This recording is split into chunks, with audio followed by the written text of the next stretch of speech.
the people that we have tonight to join us is Jeanette, and I'm so excited to introduce Jeanette to all of you. She's truly a champion and an advocate for herself and for everyone that she meets living with T1D. I'm really proud to have her on our side in the fight against T1D. Jeanette, hi, how are you? Hi, good, how are you? Hi, everybody. And I think you might be wearing a walk shirt today, if you were able to find one. Yes, I was. Many, clearly. Last year's 30 years. So Jeanette, why don't you introduce yourself and tell everybody just a little bit about how long you've had type 1 and why JDRF? So I've had type 1 for 30 years. It'll be 31 in early December. So I was 7 when I was diagnosed, and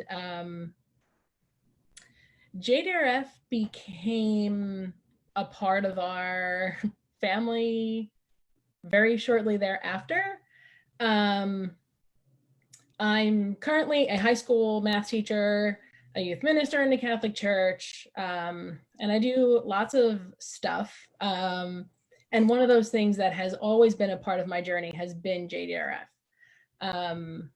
Yeah, they were there for us right at the beginning, and I don't even remember that so much, more my parents do, but I'm grateful that my parents made that connection way back when, because it's something that, you know, again, now is such, JDRF is a huge part of our lives and a part of our family.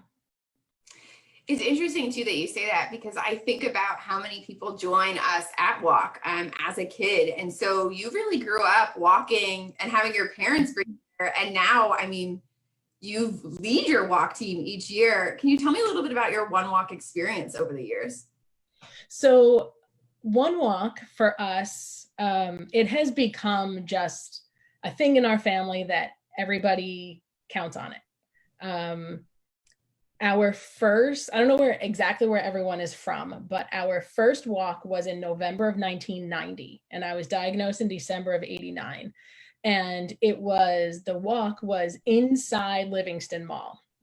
So I'm not sure if anyone's familiar with Livingston Mall or not, but it's not a very large mall, especially relatively speaking in New Jersey. It's not a very large mall. It was inside on a Saturday morning before the stores opened. You did a few loops, you'd go down the stairs, walk the other way, go up, and that was really it. And then we participated when it was at Giralda Farms.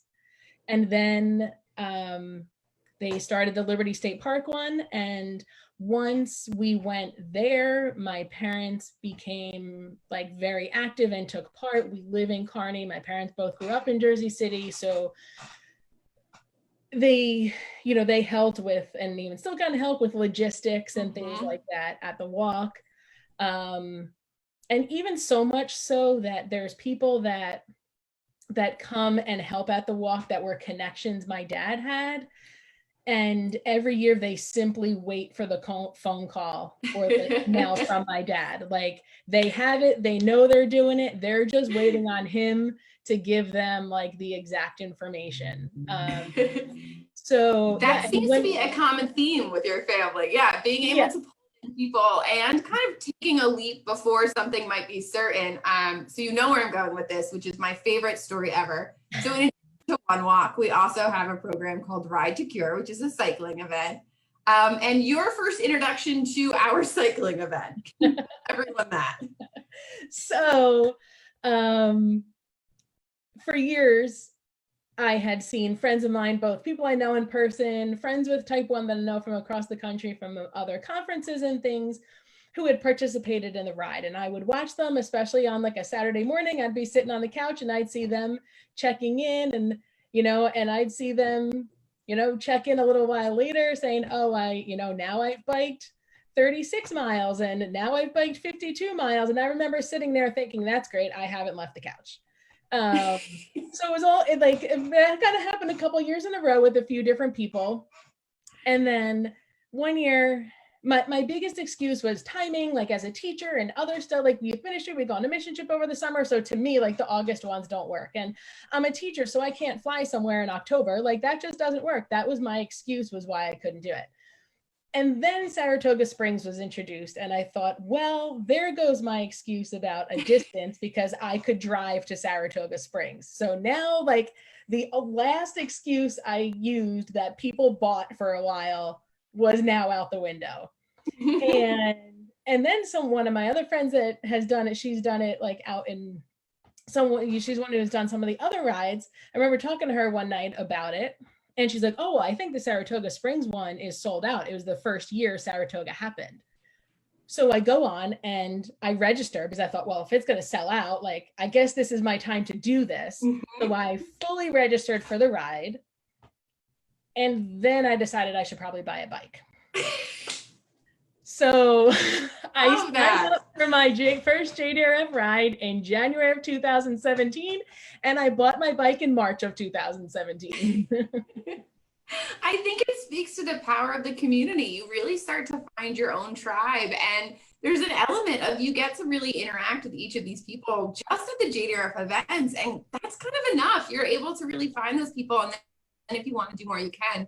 And I would love to end with this because fundraising for both walk, you're consistently a top fundraising team. You guys really work hard to raise awareness and funds, but now you also have to do that for rides. So you've really had to get creative.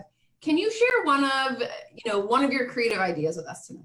Yeah, so that definitely made it difficult, especially then with ride being in September and our walk being in October.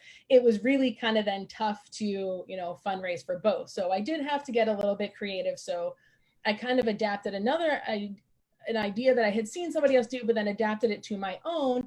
And one of them that we did for the ride was I cut out shamrocks on the Cricut machine, which I also didn't own that first year. I used my cousin's the first year before we got one of those. So I cut out a bunch of those. And so we ended up having an open house in August where we, had raffles and we had a bunch of different things. And then people could buy a shamrock. And they would write their name on the shamrock, and then I attached it to a tank top, which I had hanging there too. And then I wore that underneath my ride jersey on the day of the ride. I love that. I think sometimes it's so easy to kind of think out of the box and really think about the resources that you already have. Jeanette, thank you so much.